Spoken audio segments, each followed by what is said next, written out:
प्रस्तुत प्राप्त प्रसंगी प्राप्त स्थळी कीर्तन रूपी सेवेसाठी निवडलेला अभंग अखिल कोट ब्रह्मांड नायक पांडुरंग पंढरीश परमात्मा संत हृदय सम्राट ज्ञानबिंब ज्ञानोबा वैराग्य तपतीर्थ तिजवले वैराग्याचे मूर्तिमंत पुतळे भगवान पांडुरंग परमात्म्याचे निस्सीम जीवलग निष्ठावान भक्त की ज्यांच्या भक्तीमध्ये उपासनेमध्ये तपश्चर्यामध्ये साधनेमध्ये नामस्मरणामध्ये एवढी मोठी ताकद होती की त्या नामस्मरणाच्या भक्तीच्या उपासनेच्या तपश्चर्याच्या साधनेच्या जोरावर 13 दिवस पाण्यामध्ये असणाऱ्या गाथा सुद्धा 13 दिवसानंतर वर आल्या. जळी दगडा सहित वया आवाज वाढवा थोडासा जरा तारील्या जैसाला या किंवा याच्याही पुढे जाऊन सांगायचं म्हटलं तर महाराष्ट्राच्या मातीमध्ये आजपर्यंत सकल संत मांदियारी जन्माला आली किंवा अवतीर्ण झाली. त्या सकल संतांचा विचार केला तर प्रत्येक संतांच्या वाट्याला सुखही आलं आणि प्रत्येक संतांच्या वाट्याला दुःखही आलं. परंतु त्यांच्या सुख दुःखाचा विचार करण्यापेक्षा आज कीर्तनाकरता ज्यांचा अभंग घेतलाय त्यांचा विचार केला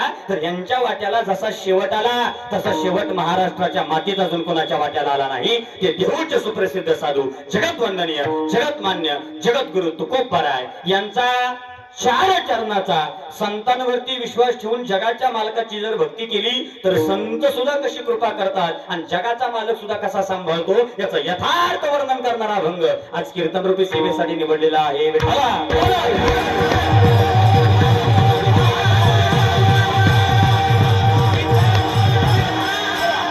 अभंगाचा भावार्थ सांगण्यापूर्वी अल्पसा थोडासा परिहार देणं गरजेची गोष्ट आणि तो असा उपस्थित सर्व भाविकांना अगदी मला वाटतं ज्ञात आहे. मी सांगणं काही गरज नाही परंतु परिहार देणं अगदी कर्तव्य आहे. या नात्यानं महाराष्ट्रातील सुप्रसिद्ध कीर्तनकार अगदी फार कमी कालावधीमध्ये महाराष्ट्राच्या नामवंत कीर्तनकारांच्या यादीत ज्यांनी स्वतःचं नाव अग्रगण्य स्थानावरती स्वकर्तृत्वावर उभं केलं ते आपल्या गावचं वैभव आपल्या गावचं भूषण महाराष्ट्र भूषण युवा कीर्तनकारांच्या यादीतलं फार मोठं नाव सन्माननीय हरिभक्तीपरायण गुरुबंधू विकासजी महाराज देवडी यांच्याकरता सुरुवातीला जोरदार टाळी वाजवा. मी नेहमी सांगत असतो मंडळी लोकांचं आयुष्य जातं ज्या आयुष्यभर घरामध्ये बापाच्या जीवावरती राहिलो ते बापाच्या जीवावरचं घर स्वकर्तृत्वावर स्वतःच बांधण्याकरता पण स्वतःचं घर बांधण्याकरता ज्यांची हयात जाते जगाच्या मालकाचं घर बांधण्याचा ज्यांनी संकल्प केला आणि बघता बघता आज पूर्णत्वाच्या दिशेने गेला म्हणून महाराजांसाठी जोरदार टाळी वाजवायला लागली. हे सोपं काम नाही.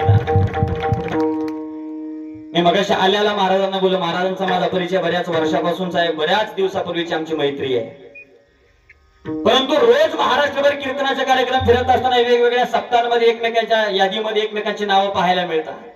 पण माझा समज नाही मत आहे की एकमेकांचं कार्यकर्तृत्व यादीत बघण्यापेक्षा माझ्या विकास महाराजांचं कार्यकर्तृत्व बघायचं असेल तर सगळ्या महाराष्ट्रातील कीर्तनकारांनी एकदा महाराजांच्या घरी यावं. हे उभं केलेलं संत बाळूमामांचं मंदिर ज्ञानोबा तुकोबारायांचं मंदिर आणि जगाचं मालक विठ्ठल रुक्मिणीचं मंदिर उभं करण्याचा संकल्प महाराजांनी केला. जास्त कालावधी लागला नाही. मगाशी महाराजांशी बोलता बोलता आम्ही बोलून गेलो. प्रसाद महाराज एखाद्या गावानं ठरवलं तर एखाद्या गावाचं मंदिर उभं करायचं म्हटलं तर 10 वर्ष लागतात. पण संतांची जगाच्या मालकाची कृपा असेल तर अवघ्या 2 वर्षात मंदिर उभं राहिलेलं आपल्याला बघायला मिळतं. फक्त ती कृपा असावी लागते. ती कृपा मिळवली माझ्या विकास महाराजांनी आणि म्हणून खरं तर मंदिराचं काम सुरू आहे. काही दिवसामध्ये पूर्णत्वाच्या दिशेनं जाणार आहे. आवर्जून एक वाक्य बोलेल विकास महाराज एवढं मोठं भव्य दिव्य संकल्प तुमच्या हातून संत बाळूमामा पांडुरंग परमात्मा पूर्ण करून घेतोय. माणसं रोज जन्माला येतात माणसं रोज जातात. आपण कितीतरी माणसं जन्माला येऊन कर्तृत्व संपन्न होऊन गेलेली डोळ्यानं पाहिलेली आहे. पण एवढं मोठं कार्य प्रत्येकाच्या वाट्याला देव देत नाही. कदाचित आपल्यामध्ये काहीतरी जगाच्या मालकाचा अंश असेल त्याच्यामुळे एवढं मोठं कार्य करण्याची संधी परमेश्वरानं तुमच्या वाट्याला दिली आहे. अजून पुढे जाऊन थोडंसं मी बोलेन. एवढं मोठं कार्य सुरू होत असताना मला वाटतं गेल्या अमावस्येच्या कार्यक्रमापासून तुम्ही सुरुवात केली. महाराष्ट्राचे नामवंत कीर्तनकार तुम्ही या ठिकाणी बोलवले होते. पण एवढं मोठं कार्य माझे विकास महाराज करतायत आणि याच्या दरबारात पहिलं कीर्तन राहुल महाराज पार्टीचं व्हावं हे सुद्धा त्या बाळूमामाचीच इच्छा असावी म्हणून आज भोर तालुक्यातून मी आज तुमच्या गावामध्ये इथं कीर्तन करण्याकरता आलो. आणि एवढ्या सुंदर अशा भव्य वातावरणामध्ये खरं तर झाड लावल्यानंतर फळं फुलं आल्यानंतर त्याची चाकणारी मंडळी समाजात भरपूर तयार होतात. पण खरं झाड लावत असताना पाणी घालणारी मंडळी फार वेगळी असतात. म्हणजे आज आपल्या सगळ्यांना कलाकारांना अभिमान वाटला पाहिजे. आपल्या महाराज मंडळींना अभिमान वाटला पाहिजे. बाळूमामाचं मंदिर झाल्यानंतर जगभरातून दर्शन घेण्याकरता इथं मंदिरात भाविक येतील पण अभिमानानं आपण सांगू, ज्यावेळेस खऱ्या अर्थाने इथला पाया रचला गेला होता, इथलं कळसाचं अगोदरचं काम चालू होतं, त्या सगळ्याचे साक्षीदार आम्ही होतो. त्याच्या अगोदर सेवा करण्याची संधी बाळूमामानं आम्हा सर्व लेकरांना दिली. ही तुमच्या आमच्या करता परम भाग्याची संधी आहे असं म्हटलं तरी आणि गोष्ट आहे. असो, देखणं वातावरण आहे. भविष्यामध्ये इथं वटवृक्षापेक्षा फार मोठं स्थान आणि स्वरूप निर्माण होणार आहे, उभं राहणार आहे. हे मी वेगळं सांगायची गरज नाही. पण एवढं मोठं काम करताय, पांडुरंग परमात्म्याचा मामांचा आशीर्वाद तुमच्या पाठीमागे आहे महाराज. आमचे गुरुवारी आम्हाला नेहमी सांगतात, समाजात एखादं सामाजिक उपक्रमाचं काम हातामध्ये घेतल्यानंतर 99% विरोधात असतील तरी चालतील, पण जगाचा बाप तुमच्या बरोबर पाहिजे. किती त्रास तुम्हाला झाला असेल, किती होत असेल आणि इथून पुढे किती होणार आहे हा तुमचा तुम्हालाच माहिती आहे. पण घाबरू नका, या सगळ्या समाजाबरोबर जगाचा बाप तुमच्या पाठीशी खंबीरपणे उभा आहे. हातात घेतलेलं काम परिपूर्णतेला नेल्याशिवाय तोही शांत बसणार नाही. तितकंच कराय. याचं उदाहरण आज तुमच्या पुढे आहे. पलीकडे आम्ही आदेश बाबाच्या घरी होतो, प्रसाद महाराजांच्या तिकडे होतो. या संपूर्ण पंचक्रोशीमध्ये पाऊस होता आणि आल्याल्या डोळ्यात पाणी होतं विकास बाबाच्या. आणि एकच वाक्य माझ्या समोर बोलले मला फक्त एवढंच म्हटले की इथं उभा राहिलो. बाळूमामाने एकच सांगितलं, मागचा कार्यक्रम पावसामुळे कॅन्सल झाला, पण आजचा कार्यक्रम जर पावसामुळे कॅन्सल झाला ना, इथून पुढे मंदिर होणार नाही, फक्त भिंती बांधेल आणि आई असंच कार्यक्रम असंच मंदिर ठेवील. मला वाटतंय ज्याची खरी सेवा त्याच्या भय काय जीवा, अंतकरणातला भाव देवानं जाणला आणि इथलं महाबाळच मोकळं झालं. हा बाळूमामाचा चमत्कार मी साक्षात करायला लक्षात ठेवा. मानलं तर देव, नाहीतर माळावरचा धोंडा आहे, दगड आहे म्हणून आहे का तुकोबर आहे म्हणतात. हिची थोरवती आवडती दिवा, संकल्पावी माया संसाराची. जगाच्या मालकाला बाकी काही वेगळं चालत नाही हो, फक्त हीच भक्ती आवडते. तुम्ही आहात तसे देवाच्या समोरचा, आहात तसे देवाला शरण जा, नम्र व्हा. नम्र झाला होता तिने कोंडिली अनंता. त्याच्याजवळ शरण जाऊन प्रामाणिकपणे अंतकरणातला भाव त्याच्या चरणाजवळ समर्पण करा. जगाचा बाप तुमच्या आमच्यावर कृपा केल्याशिवाय राहणार नाही. संतांनी काही वेगळं केलं नाही. चांगला संसार केला, नेटका संसार केला, जो आम्हालाही जमला नाही. आजपर्यंत आमचा संसार फाटकाच राहिला हो. पण नेटका संसार करत असताना अगदी नेटका परमार्थ सुद्धा केला आणि आजही जगाच्या मालकाच्या जवळ जाण्याचं सौभाग्य ज्यांना लाभलं त्या संत मंडळींच्या जीवावरती हा वारकरी संप्रदाय उभा आहे. त्यांचाच संत वाङ्मय घेऊन आज आम्ही तुमच्या समोर बोलतोय आणि सांगतोय. देवाला काही वेगळं लागत नाही.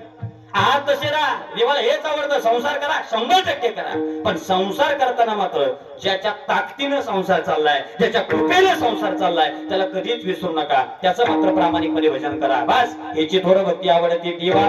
संकल्पावी माया, संकल्पावी माया संसाराची माया थोडी बाजूला ठेवा आणि मग जगाच्या मालकाला शरण जा. देव तुमचाच आहे. बरं याच्या करता काय करावं लागेल? तुकोबाने म्हणले काही नाही. ठेविले अनंते तैसेचे राहावे, चित्ती असू द्यावे, चित्ती असू द्यावे. जरा समाधानानं बोला की तुम्ही टेन्शन मध्ये का? अजिबात लय लोड घेऊ नका. मी जरी ती लांबणी आलेलो असलो ना तरी सुद्धा मी तुमच्यातलाच कार्यकर्ता आहे असं समजा. मोकळ्या मनानं कीर्तनात बसा. आणि कीर्तनाला जरी उशीर झालेला असला तर अजिबात घाबरायचं नाही. माझं कीर्तन म्हणजे आदेश बाबा जिल्हा परिषदेची शाळा, ती भरू द्या का पण सुटणार टायमिंगला हे मात्र ध्यानात घ्या. मलाही लांब जायचं म्हणून अगदी थोडक्यात मी तुमच्या समोर कीर्तन सेवा करण्याचा प्रामाणिक प्रयत्न करणार आहे. मोकळं बसा, जरा फ्रेश बसा. असे फ्रेश बसा की जेणेकरून मला तुमची तोंड बघून कीर्तन करावं असं वाटलं. हा, कीर्तन करावं असं वाटलं पाहिजे. नाही तर परत तुम्ही म्हणणार बुवा भोरवर मी आला होता पण बुवा काय बरा नव्हता, हे असं व्हायला नको. त्यामुळे फ्रेश बसा. आता सगळ्यांचे चेहरे हसरे बघून असं वाटायला लागलं तुमची तोंड म्हणजे गुलाबाची फुलं येतो लगेच. फुलं बरं, फुलं तर फुलं, पण कीर्तन संपेपर्यंत त्याची सूर्य फुलं करू नका म्हणजे झालं.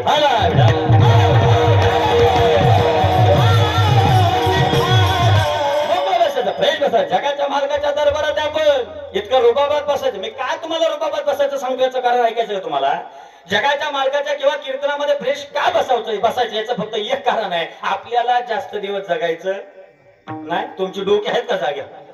अरे जास्त दिवस जगायचं नाही याचा अर्थ कधी मरल याची गॅरंटी नाही. कधी मरल याची गॅरंटी नाही. बरं, पुढचा जन्म माणसाचाच मिळेल याची सुद्धा गॅरंटी नाही. आणि जरी मिळालं तरी आपण काही लय दिवस लावणार नाही. मिळेल ना मिळेल माहित नाही, पण मिळालेल्या जन्माचं सार्थ करावं असं वाटत असेल तर तुकोबर आहे म्हणतात. ह्याची थोडं भक्ती आवडते देवा. जगाच्या मालकाला शरण जा, त्याची भक्ती करा आणि लय उपयोग करू नका. ठेविले अनंते तैसेचे राहावे, मोकळ्या मनानं राहा, चित्ती असू द्यावे. अरे किती जरी तुम्ही धडपडलात आणि एखाद्याच्या कपाळाला कपाळ घासण्याचा प्रयत्न केलात, किती जरी संघर्ष केलात आणि त्याच्यासारखं होण्याचा प्रयत्न केलात, तरी मला असं वाटतंय विकास महाराजासारखं होण्याकरता 7 जन्म घ्यावा लागतं. ही सुद्धा सगळ्यात महत्वाची बाब आहे. ते त्यांच्या वाट्याला दिलंय म्हणजे याचा अर्थ ते आहे, मी आहे. माझ्यासारखं होणं नाही जमणार. माझ्यासारखा होण्याचा प्रयत्न करू शकतात, पण तसं होऊ शकत नाही. देवानं दिलेले ती देणगी त्याच व्यक्तिमत्वाला आणि त्याच जीवाला बहाल केलेली आहे. म्हणजेच काय, किती जरी धडपडलो, किती जरी पळालो, तरी त्याच्यासारखं नशीब तुमचं आमचं होणार नाही. मग त्याच्याकरता काय करावं लागेल? जसं ठेवलंय तसं राहणं. जे उपभोगाला आहे, जे भोगाला आहे, ते भोगण्याशिवाय पर्याय नाही. पण तुकोबाराय म्हणतात, किती जरी पळालात आणि याच्यापासून सुटण्याचा प्रयत्न केला, तरी वाहिला उद्वेग दुःखची केवळ भोगणे ते फळ.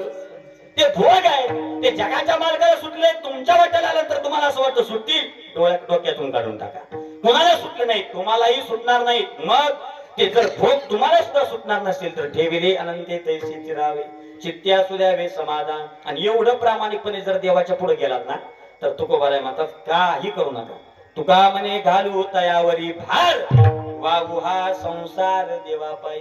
जर भार आलं, ओझ आलं, संकट आलं, विघ्न आलं, तर त्या देवावरती भार टाका, तुम्ही मोकळं व्हा. मग ठेविले अनंते तैसे चिरावे, चित्ते असू द्यावे समाधान.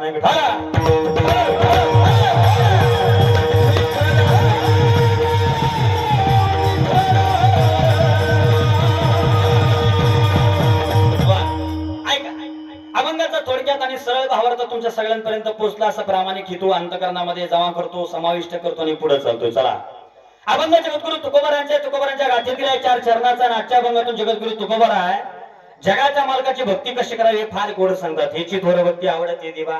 देवाला तीच भक्ती आवडते जी साध्या भोळ्यापणात केलेली भक्ती असते. दिखावा करणारी भक्ती जगाच्या मालकाला कधी आवडली नाही. देवाच्या पुढे जाणारी आणि चांगल्या कपड्यामध्ये असणारीच लोक देवाला आवडतात, हा डोक्यातून समज काढून टाका. वारीच्या वाटेवर कधी चालत असाल आणि कधी गेला असाल, तो 16 डोळ्यानं पाहिला असाल, तर तुमच्या लक्षात येईल चांगल्या कपड्यात चालणाऱ्यापेक्षा मळक्या कपड्यात झेंडा घेऊन पळणाऱ्या पताक्यावरती आणि पताका घेऊन पळणाऱ्यावरती जगाच्या मालकाचं सगळ्यात जास्त लक्ष असते. लक्षात ठेवा, हे दिखावा करणारी माणसं समाजामध्ये चांगली असतातच असंही नाही बरं का. हो, वस्तुस्थिती आहे. वरून दिसायला मी देखणा आहे म्हणून मी देखणाच असेल असं अजिबात नाही. म्हणजे मी देखणा नाही म्हणून म्हणलो, बाकी काय नाही. पण नीट आहे का, एक सुंदर शेर है, आपकी नियत कितनी भी अच्छी हो, नेहमी सांगतो, आपकी नियत कितनी भी अच्छी हो, ये दुनिया आपको आपके दिखावे से जानती है. आपका दिखावा कितना भी अच्छा हो, ये भगवान आपको आपके नियत से ही जानता है. म्हणून नीतिमत्ता सांगतो, अंतःकरणापासून तुम्ही देवाला शरण जा. वरचा दिखावा देवाला चालत नाही, अजिबात चालत नाही. पूर्वीच्या काळामध्ये गीता असायची बघा, काय जगी जीवनाचे सार घ्यावे जाणूनी सत्वर, जैसे जाचे कर्म तैसे फळ देईश्वर. जैसे जाचे कर्म तैसे फळ देईश्वर. जीवनाचे सार घ्यावे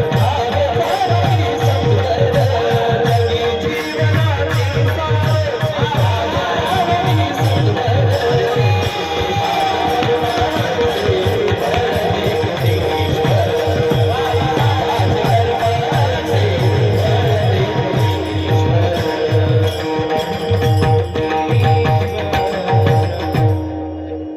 जगी जीवनाचे सार घ्यावे जाणूनी सत्वर, जैसे जाचे कर्म तैसे फळ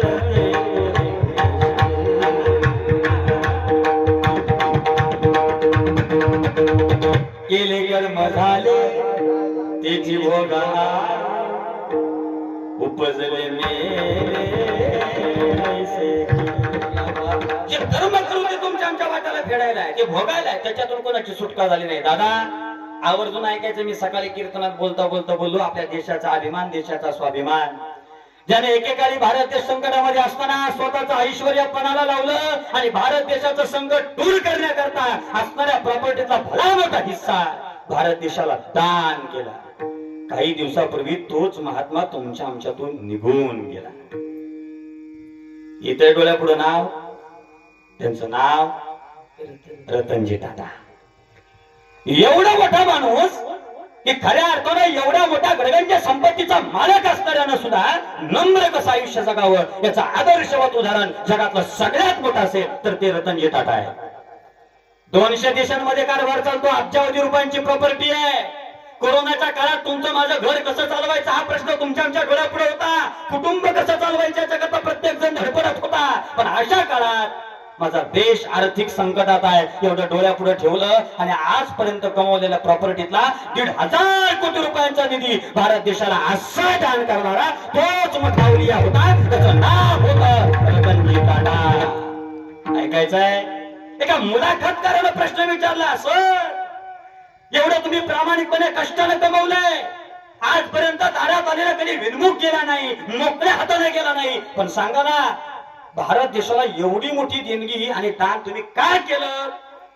ते रतनजी टाटा सर त्या मुलाखतकाराला म्हणतात की 1,500 कोटी दिले म्हणजे मी काही उपकार नाही केले.